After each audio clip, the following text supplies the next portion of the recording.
What's going on, everybody? Welcome back to the channel. Big Dog Brett. Thanks so much for tuning in. Don't forget to hit like, subscribe, and share. We're only about 4 days away from the kickoff of the Peach Bowl. University of Georgia and the Ohio State Buckeyes are going to be playing in Atlanta in the first round of the playoffs. So let's look at both of these teams and let's actually kind of see where we stand. I'll give you a full breakdown right after.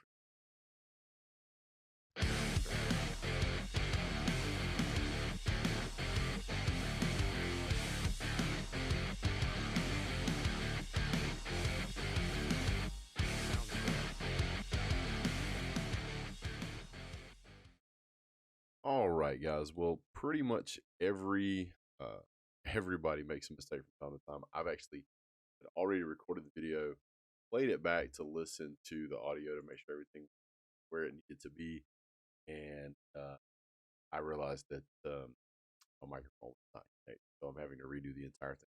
Fortunately, I already went over through this one time, so I should be able to get through a lot faster. Last one around 20 minutes long.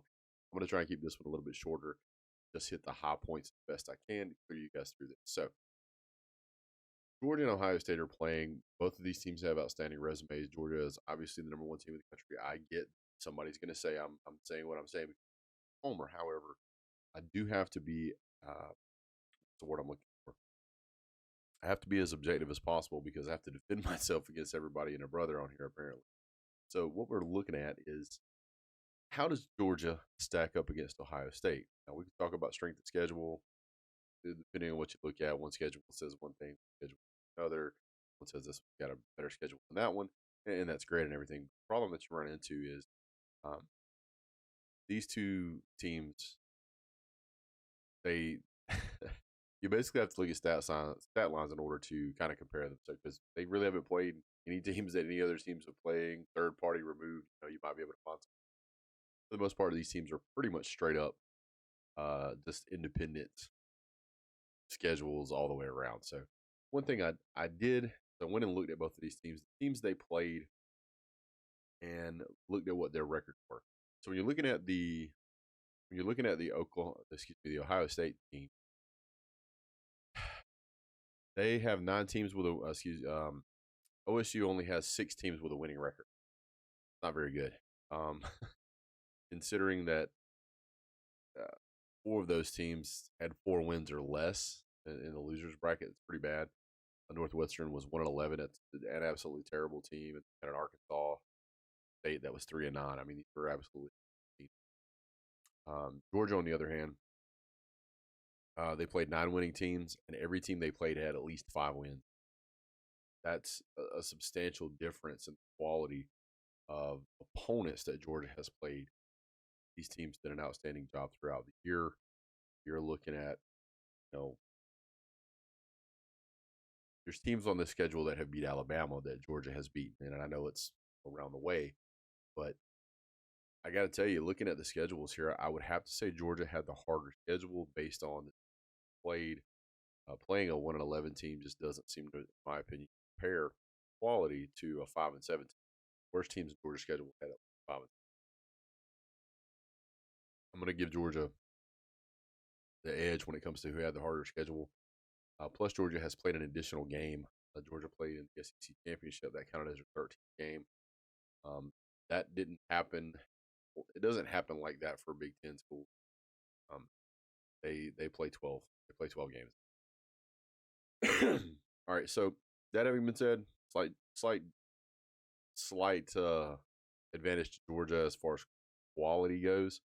I would say Georgia plays tougher teams, so I think their schedule was a little tough for them. Then I jump over to NCAA, and I look at the stats on their lines because I don't have any teams to compare them against, so I have to look at that line.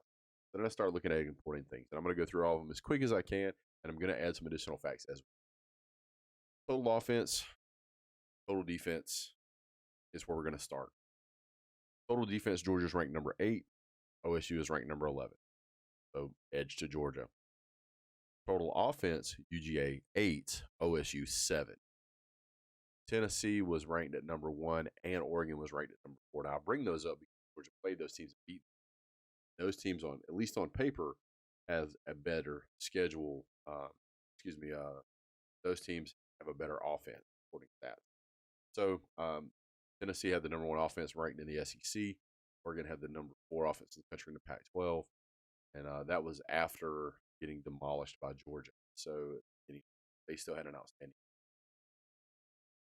OSU schedule. Excuse me, OSU number 7, uh, neck and neck with Georgia, stat line wise. Total defense, Georgia ranked number 8, OSU number 11. Scoring defense, though, Georgia ranked number 1, OSU ranked number 13. The closest I could find of that was Kentucky, and a team we played, they were at number 11. So they were better than OSU, and Georgia beat them, even though they had a rough day on offense. First down offense, Georgia is ranked number 10th in the country, and this may surprise some. Ohio State was actually ranked number 33. That's a huge difference. Huge difference. Georgia pulling out an edge there. Oregon is ranked 9th in the country. LSU was ranked 12th. Tennessee was ranked 15th. Georgia has beat all these. So, advantage Georgia. Third down conversion percentage. Georgia ranked number 5 in the country. OSU ranked number 19th. LSU was 14, and Oregon was 21. Third down defense. Georgia ranked number 2 in the country. OSU number 6. There were no SEC. That gap. Pass completion percentage. Again, another stat that may surprise some people. Georgia 6, OSU 13. Now, there are some other teams here I want to throw out that Georgia has played against that had higher percentages than OSU, and that's Oregon, Tennessee, and a surprise here, Mississippi State at number 8, and South Carolina, surprise, at number 10. LSU just one spot behind OSU at number 14. Georgia has played some teams that have some very accurate quarterbacks. Fewest penalties per game, Georgia comes in at 13, OSU at 51. Pretty much everybody Georgia played was higher on the stat line than OSU from what I saw. Fumbles lost. Now, this is a number you don't want to be very high. This is a number that you want to be on the bottom end of. Fumbles lost. OSU is 10th in the country. Georgia is 99. Red zone defense, Georgia number 1 in the nation. This may be a shocker to you as well. OSU comes in at 122nd. When Georgia's red zone offense is first in the country, OSU is 3rd. Georgia's red zone defense is first in the country, but OSU's red zone defense is 122nd. This is a huge discrepancy between the two teams. That line is really not talked about enough. OSU gets in the red zone, they will be going up against the number 1 country red zone. Georgia gets in the red zone, they're going up against 122nd.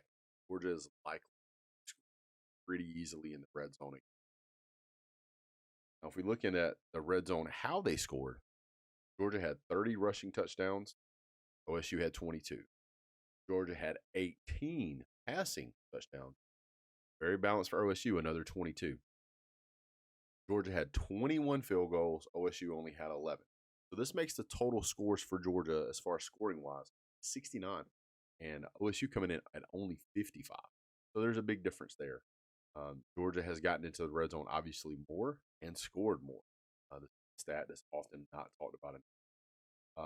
Rushing defense, Georgia is number 1 in the country, and OSU is 25 rushing defense. Tennessee is ranked 20th. So, and you saw what happened against some other notable numbers here. If you look at the rushing offense, Georgia's number 17th in the country in rushing offense. OSU is number 28. Florida is 24. Kent State 22. Auburn 20. Tennessee 18. And Oregon 14th. So Georgia has faced off against 5 other teams that had better stat lines for rushing offense than OSU. Pretty sure OSU is going to struggle to run the ball against Georgia. The stack up was University of Florida averaged 2.9 yards a carry. Kent State averaged 3.1. Auburn 3.7. Tennessee 2.2. Oregon, the biggest one, at 4.5. Only four of these teams rushed for 100 yards or less. Oregon coming in at 140. considering that OSU rushed for 4.9 against Michigan, and their rushing offense is not as good as any of the other teams, it really throws into question for me how good Michigan's defense really is, stopping the rush. If OSU was able to run for 4.9 against CJ Stroud in that game had an average pass of 7.3, and to be competitive against a Georgia team, you're going to need at least a 9.5. The only team to beat Georgia in the past, basically 2 years, last like 23 games, was Alabama.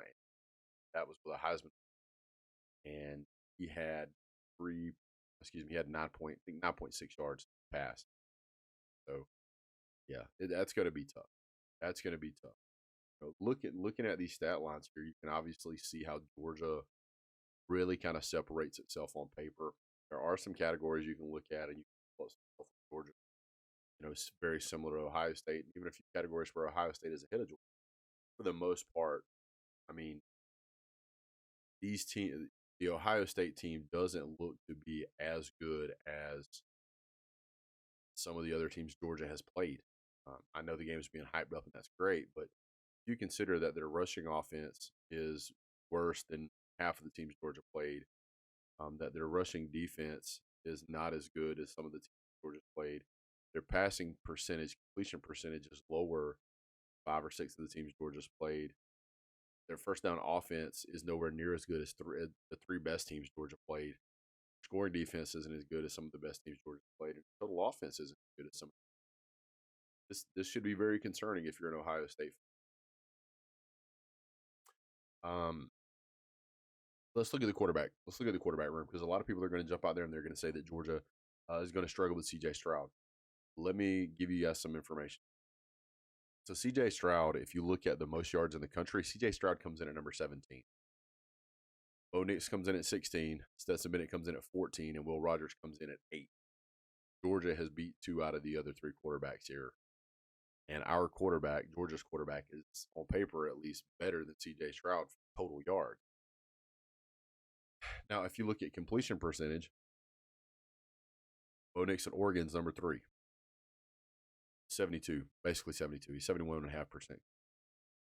And Hooker at Tennessee is number 8 in the country. Jaden Daniels at LSU is 12. Yes, I know the backup came in and whatnot, but what I'm saying is that if Jaden Daniels played that full game, Georgia had him just about completely shut down. And he's a very accurate passer. Will Rogers at Mississippi State, who is number 8th in the country in overall yards. He's 14th in accuracy. Stetson Bennett is 15. Spencer Rattler is 22. And CJ Stroud comes in at 25. So there's a lot of talk out there about how accurate and how good CJ Stroud is, and there's no doubt in my mind he's an outstanding quarterback. However, Georgia has already beaten 5 other quarterbacks that statistically were better than he was. And that was with them having a rushing offense that's better than what Oregon has. So if your rushing offense is not as good as what Georgia has already beat 4 or 5 times, your quarterback is not as accurate as and doesn't have as many yards as quarterbacks that Georgia has beat 4 and 5 times. I'm trying to find a way to say that Ohio State is really going to give Georgia a run for money. I feel like that 6.5 to 7 stat line, that's going to be very interesting, because looking at what I see, I don't see offenses that I don't see an offense that is as good as has already played. Now, you can make the statement that I'm just saying that because I'm a Georgia homer. Make that statement, then you need to go over to NCAA.com and look at the stats that they post. Georgia's schedule doesn't lie. The ratings on these teams don't lie. The rushing offense, rushing defense percentage don't lie. Yards per carry don't lie. The accuracy percentages don't lie. None of these things are up for debate. None of them. So if you were saying that this is the best quarterback Georgia has seen all year, I would say, okay, but he's not. He doesn't have the most yards, and he doesn't have a higher completion percentage. He has 3 guys to throw to. Well, he really only has 2 guys to throw to, Harrison and Jigba. And if those guys are shut down, that's it. Now, there are people that whenever you talk about, well, Georgia got exposed in the LSU game. Okay. Georgia got exposed in the LSU game and still had these outstanding. That having been said, you've got to show me that OSU's defense can just stop Georgia, because even in a shootout, Georgia's still going to win this game statistically. Georgia's offense appears to be better. Georgia's quarterback appears to be better. Um, Georgia's red zone defense. Georgia's red zone offense. Third down conversion rate. Third down defense. Pass completion. Scoring defense. Total offense. Total defense. This team, to me, Ohio State, at least on paper, appears to be a middle of the road SEC team or a slightly above average SEC team. If for some reason CJ Stroud was able to come out and really put on a show, they would have to do a whole lot. They'd have to do it the whole game, make no mistakes, run a perfect game, and it'll be extremely difficult for them to win this game. If they played as good as they have played all year, they're going to struggle. Some of their bigger games, they've gotten late into the fourth. They've got late into the game into the fourth quarter, and then they kind of overwhelm the team that they're playing with their depth of talent. That's not Georgia, and that's not Michigan. Michigan took that game away in the fourth quarter. I don't think Georgia will have to wait that long. I think Georgia is much deeper and much more talented than both of those teams. And I really think that OSU is not going to have an answer for Georgia's offense. Defense is going to be able to contain OSU. I think OSU might get, anywhere from 17 to 21 points, but I don't see how if you're going to say that OSU is able to get their points, you're going to have to say the same about Georgia. If that's the case, Georgia's offense is going to put 40 points on the board. And I don't see anybody this season that's even close to that. LSU came in and got 30 points in a game when Georgia was playing prevent defense. Now, there were times whenever Georgia was playing man coverage and they were trying to do the best they can to limit the game, to limit the explosive plays. Georgia doesn't mind giving up 30 points if they can get 50. And I think that's what you might see in this game. Georgia's not going to allow 30 points for Ohio State. I just don't feel like they have talent for that, nor do I feel like they have the coaching. No offense. If you look at what you see statistically, these teams are a mismatch. Now, this may be the best team this season to give Georgia any kind of run for their money, other than maybe LSU did. But the problem that you're running into is that you have given Kirby Smart and company an entire month to prepare.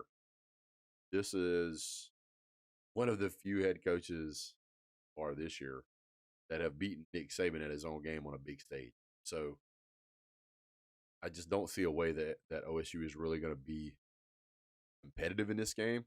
I'm not saying that Georgia's going to come out here and it's going to be 100-0. I'm just saying that Georgia will likely control this game start to finish. Like, you can make comments about their offensive line and giving CJ Stroud too much time, maybe. But the problem is that Georgia is very talented all over the field. I heard a stat line about how somebody said that OSU is number one in the country at stopping the running backs and tight ends. Well, that's nice, but the problem that you run into is that they're stopping average tight ends, stopping average running backs. Didn't do that great job of stopping excellent running backs in Michigan.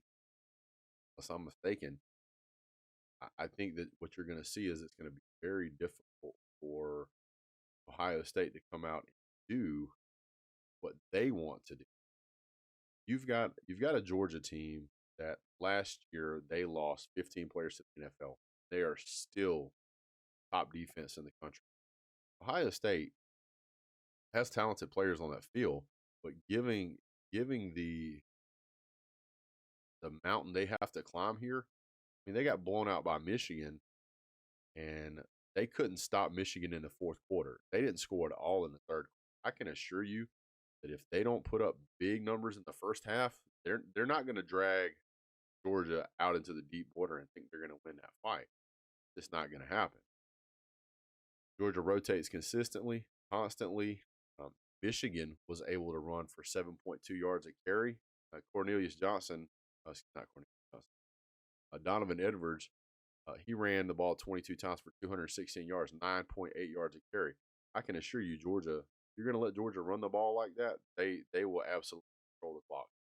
Georgia will choose to get 3-4 yards at a time, 5 yards at a time, pick up first downs, and drag that clock out. Georgia gets up by 2.5 scores, Georgia will just grind the clock. That's just the way that'll go. You'll get the ball twice in the second half, and that'll be about it. Other than that, guys, what do I think is going to happen? I think Georgia is probably going to put up somewhere around 35 to 38 points. I think OSU is probably going to put up around 17. And I'm not trying to trash talk Ohio State. I think Ohio State has a great coaching staff. I think they have a great school there. I think they have a lot of opportunity forward in college football. We've seen what's happened to OSU in the past when they get to the college football playoffs. I don't really see any big factors that make that change. Let me know how you feel down in the comment section. Feel free to tell me I'm an idiot. I'm used to that. But the problem is that I back myself up with facts when I can.